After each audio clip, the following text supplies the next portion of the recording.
The unknown is that which surrounds the known. It's unexplored territory. It's usually represented as female, I think, for a variety of reasons, and not as female exactly. It's not the right way to think about it, as feminine. And that's not the same thing, because feminine is a symbolic category, whereas female is like an actual female. And so you don't want to confuse the metaphor with the actuality.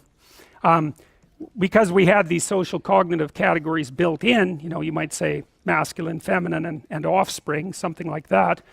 We had to use what we could to represent what we were attempting to figure out, and we kind of mapped them onto the external realities of being the best we could, using what we could.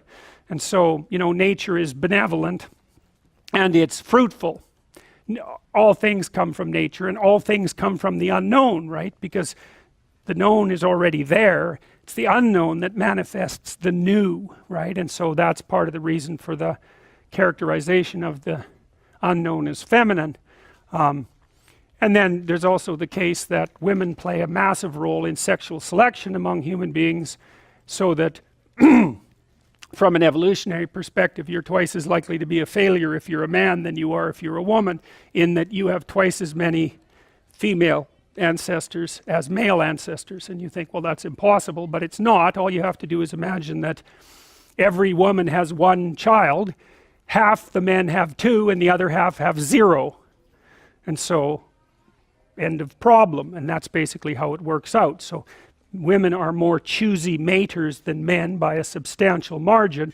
There was a funny study done by the guy who established, it was one of the big dating sites, and he looked at how women rated men, and they rated the 50th percentile man at the 15th percentile. So 85% of men were below average according to women's ratings. Now men had their same arbitrary choices, because of course they preferred younger women to older women, and they were more swayed, I would say, by attractiveness, but that didn't have nearly as big an effect on their actual rating of women. So anyway, so you know, from a Darwinian perspective, nature is that which selects.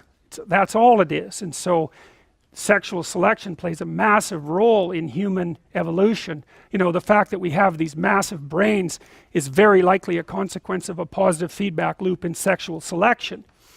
You know, because otherwise that's the only time you can get really rapid changes in evolutionary space, where, you know, you get a process going that reinforces itself. So there's a little preference for intelligence, and then that produces more intelligent men and women, and then there's a little more preference for intelligence, and you know, maybe then that turns into the ability to speak and or to master fire, and then there's way more selection for intelligence, and the brain just goes like this, you know. And women have paid a pretty big price for that, because your hips are basically so wide that you can barely run, and if they were any wider then you couldn't. And of course the pelvic passageway through which the baby travels is too small, so it's really painful and dangerous, and the baby's head has to compress quite a lot. I mean, they come out cone-shaped often, and then they're born really young, so you have to take care of them forever. Like, what the hell, you know, a deer is born, a fawn is born, and it's like 2 seconds later it's standing, and then it's running from a lion. It's like,